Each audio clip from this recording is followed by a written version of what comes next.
दीपक जी भी आए हैं 74 साल की उम्र में भी आज उनका जज्बा है और उन्होंने नए लोगों को अपनी जिम्मेदारी दी है।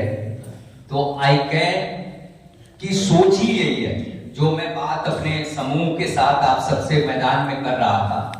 हम लोग ये मानते हैं कि आप बिना राजनीति के सांस भी नहीं ले सकते, लेकिन हमारी दिक्कत कहां है? वो दिक्कत यहाँ है कि यहाँ जितने साथी बैठे हैं और जो ऐसे सवालों पे काम करते हैं, मतलब मैं अपने बच्चों से भी और देश भर में भी ये बात कहता हूं कि जिस चीज को लोग अपने घर से कूड़ा समझ के फेंक देते हैं बाहर, उससे भी अपनी जिंदगी चलाने वाले लोग इस देश में, इस कायनात में हैं और उनके साथ काम करने वाले साथी यहाँ हैं, वो सबका इस्तेमाल है। तो आप सोचिए कि ये बिना राजनीति के हो कैसे रहा।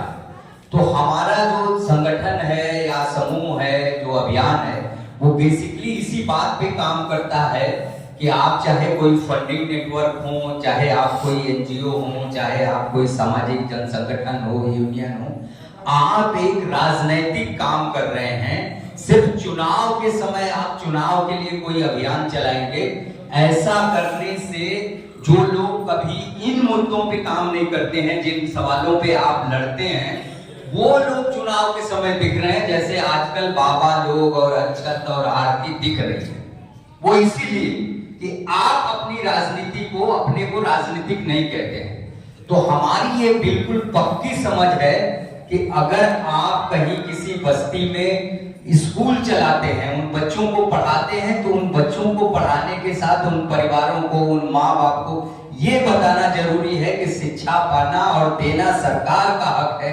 इस इलाके में स्कूल क्यों नहीं बना, उन्हीं बच्चों और उन्हीं के साथ उस स्कूल के जिम्मेदार अधिकारी को घेरना, उसके सवालों को घेरना, ये बड़ा काम है। और इस काम को अगर आप नहीं करेंगे तो इन सारी ताकतों के बाद भी हम चुनाव की जो ताकत है, जो वोट की ताकत है, वो खोते जा रहे हैं।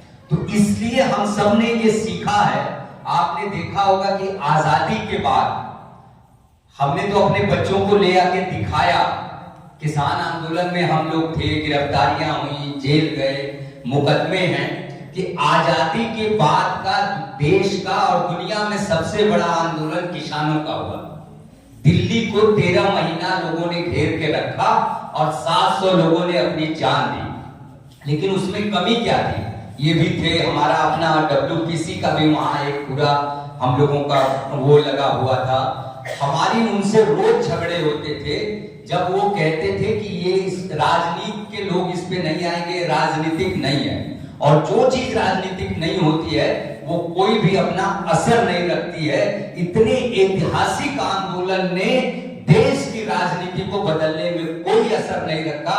इसलिए हम सब ने सीखा है और हम सब ने तय किया है, WPC भी उसमें शामिल है, कि वो लड़ाई तो उनसे सीखनी है। उन्होंने बहुत शानदार काम किया कि देश भर के हजारों किसान संगठनों को एक करके संयुक्त किसान मोर्चा बनाया। उसी तरीके से हम सब संयुक्त मजदूर मोर्चा बनाएंगे।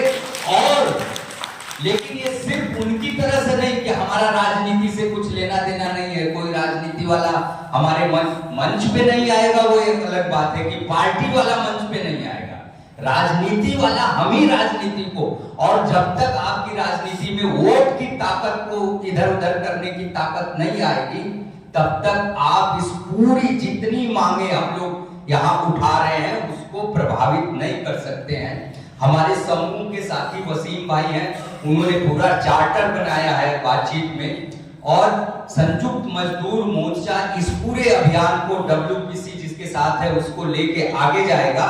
लेकिन हमने दो बातें तय की, एक तो अभी 24 का चुनाव, लेकिन हमारे फिरोज भाई जो जम्मू कश्मीर से हैं, आप देख लीजिए कि देश की राजनीति कैसे अधिकारों को छीनती है, कि जिस आजादी के आंदोलन में बंटवारे के बाद भी जो देश का हिस्सा हमारे साथ था, हम नारे तो लगाते हैं कि जम्मू कश्मीर देश का अभिन्न हिस्सा है, लेकिन जम्मू कश्मीर के लोग नहीं हमारे हैं। हमने एक संप्रभु राज्य को उसकी संप्रभुता छीन के लंगड़ा राज्य बना दिया, और जिस संसद को हम मानते थे कि उसने छीना है, जिस न्यायपालिका पर हमारा भरोसा था, उसने भी हमारा भरोसा तोड़ा और संसद के उस फैसले पर अपनी मोहर लगा दी, जबकि हम जैसे लोगों को ये उम्मीद थी कि 370 पर भले वो सरकार के फैसले के साथ जाएंगे, कम से कम जम्मू कश्मीर राज्य की जो संपूर्ण राज्य का दर्जा था उसको छीनने पर जरूर वो कोई न कोई रोक लगाएंगे। नहीं तो कल का दिल्ली की संसद में जिसका बहुमत होगा वो उत्तर प्रदेश को एक लंगड़ा राज्य बना सकता है, वो कल लखनऊ को, कल चंडीगढ़ को, कल हरियाणा को उसके राज्य का दर्जा छीन सकता है। ये बात देश के लिए सबसे खतरनाक है। इसलिए हमारे साथियों ने और फिरोज भाई का वो आग्रह था विशेष करके कि बहुत सारे मुद्दे, वसीम भाई वो मुद्दे दे देंगे चंदन भाई को, उन सामूहिक मुद्दों पे हम इस 2024 के चुनाव में जो मौजूदा सरकार है और जिसका हमला है हमारे ऊपर, जिसके बारे में आपको हमें कुछ नहीं बताने की जरूरत है, आप सब सुबह से बता रहे हैं, ऐसी सरकारों को हटाना है। लेकिन हम उसको लंबे समय तक, सिर्फ ये नहीं कि 24, लंबे समय तक उस अपने मुद्दे को एक राजनीतिक मुद्दा बना के स्थापित करेंगे। वो संयुक्त मजदूर मोर्चा की जिम्मेदारी होगी और फिरोज भाई का वो सलाह कि ऐसे हम दीर्घकालिक मुद्दों को एजेंडा बनाने के लिए अपने इस चुनाव अभियान के साथ ही उसको जोड़ के रखेंगे। यही हमारी मुख्य बात है। बहुत सारे मुद्दे हैं, वसीम भाई आपको देंगे। तो संयुक्त मजदूर मोर्चा जो एक तेजी के साथ पूरे देश के इस तरह के मजदूरों का मंच बन रहा है और इन सवालों को लेके एक राजनीतिक दृष्टिकोण के साथ देश में उनके अलग अलग समूह हैं छोटे छोटे, उन सब की तैयारियों पर चंदन भाई आपसे बताएंगे कि कितनी व्यापक तैयारियां हैं कि हम अपने मजदूर साथियों के साथ उन मुद्दों को, उन सवालों को लेके कैसे जाएं। झारखंड के हमारे साथी सनियारो भी यहाँ लोहरदगा से पहुंच गई, यहाँ शशि भाई की वो फिल्म लोहरदगा मेल अब वो भी नहीं रहे। लेकिन आप कैसे देखेंगे कि खनिजों, संपदाओं पे जिसपे हमारा और आपका हक होना चाहिए, आज बड़ी बड़ी कारपोरेट और कंपनियों का हक है, ये भी उसी राजनीति से होता है। तो मैं अपनी बात यही खत्म करते हुए कि जिनके हाथों में लकीरें नहीं छाले होंगे, वक्त की डोर वही लोग संभाले होंगे, वही लोग संभाले होंगे। शुक्रिया।